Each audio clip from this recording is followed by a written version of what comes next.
you, Chairman Menendez, Ranking Member Risch, and in particular, Administrator Power. Thank you for your testimony and for your continued service to our nation. I am pleased to see the Biden administration's budget request for USAID includes investments to address the ongoing COVID-19 global pandemic and to bolster our ongoing role in global health, foreign assistance in the Indo-Pacific, specifically to counter China's influence there and in other regions in the world, and demonstrates our commitment to fighting climate change. And I look forward to working with you to improve the effectiveness of USAID, like Senator Johnson, as he was just describing. I, too, have just returned from Guatemala and have a number of questions about how we are going to effectively deliver assistance in a way that will bend the curve of a number of challenging developments there. I visited a shelter for trafficked youth, as did you in your recent trip. And one of the inspiring aspects of that visit was that it was a locally developed and run program. Our assistance to that particular initiative did not require funding to go through a governmental agency. It goes directly to an NGO. So, Administrator, I'd be interested in hearing what you think is a possible strategy for increasing the localization of our assistance programs, devoting a larger share of development assistance funds to supporting initiatives implemented by local partners, and what role additional staff would have in making that possible. And I might, and perhaps this is motivated by that trip, recommend piloting that in a region, for example, Central America, where we lack credible national government partners in development. Yes, I mean, this is your last point about lacking credible government partners is an important complement, I think, to the exchange I just had with Senator Johnson. I mentioned violence and economic despair, but the governance and corruption trends are really going in the wrong direction, requiring us to think very creatively about how we steward these resources that we hope, again, that you'll be generous enough and the American people will be generous enough to provide in order to deal with those causes of despair and migration that can be tackled within the region. So the question you pose on how to strengthen our relationship with local partners can sound a little bit abstract, a little bit wonky, a little bit sort of inside foreign assistance, like a perfect Samantha Power, Chris Coons exchange.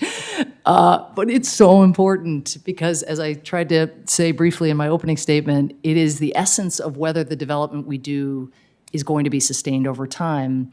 And because we, USAID, want, and you all as well, and the president want to move quickly, often there's just a lot of gravity pulling us toward very large, often US-based contracting partners that may deign to enlist local partners as part of the overall contract or grant, but fundamentally the investments are not made in that internal capacity, in that ability to have the accounting capacity, the ability to comply with USAID's regulations, which many of which are in place in order to be responsive to the need for oversight that you have.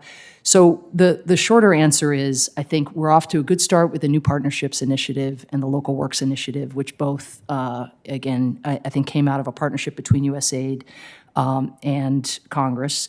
I think that we need to try to lower the barriers of entry because it is so onerous to work with USAID for these small local organizations. And we need to invest in the internal capacity those organizations have to meet the legitimate oversight questions and challenges that we absolutely have to retain in order to do our jobs as stewards. Well, I look forward to working with you on tackling USAID's procurement process, the challenges both in terms of regulations and staffing that you face in terms of trying to be flexible so that you can better respond to changing circumstances, such as we're seeing in Ethiopia or Afghanistan or Haiti, where developments challenging changes in circumstances require more than just disaster aid, but require us to change prioritization or strategies around development.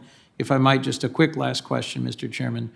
The Development Finance Corporation is a new tool that through its loan programs can reduce the cost of financing development by leveraging private sector resources. And the Senate just passed an important bipartisan bill that supports the expansion of the DFC's lending authority to enable our competition with China, something Chairman Menendez, Ranking Member Risch really championed through this committee. I'd be interested in your views on how you ensure that the DFC remains focused on development, and what your role will be in strengthening the DFC as we expand its capacity to compete on behalf of the United States in partnership with the private sector against the increasing influence that China is having around the world. I know I probably don't have time really to respond in detail, but just to say that, you know, as a kind of Rip Van Winkle here who was gone for 4 years and now is back in government, I do think the enhanced capacity you all have given the DFC is, you know, from my standpoint, you know, the newest, freshest tool in the toolbox.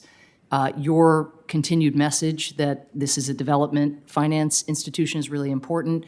I didn't have a chance, Mr. Chairman, when you were asking about the sort of full set of tools in the toolbox on COVID, developing vaccine manufacturing capacity in Africa, where they're importing 99% of vaccines. DFC has just announced a big deal with J&J in South Africa with other international financing bodies. So again, multilateralizing what we do. And that's going to bring more than 500 million doses online coming from South Africa by the end of 2022. I think that's just the beginning.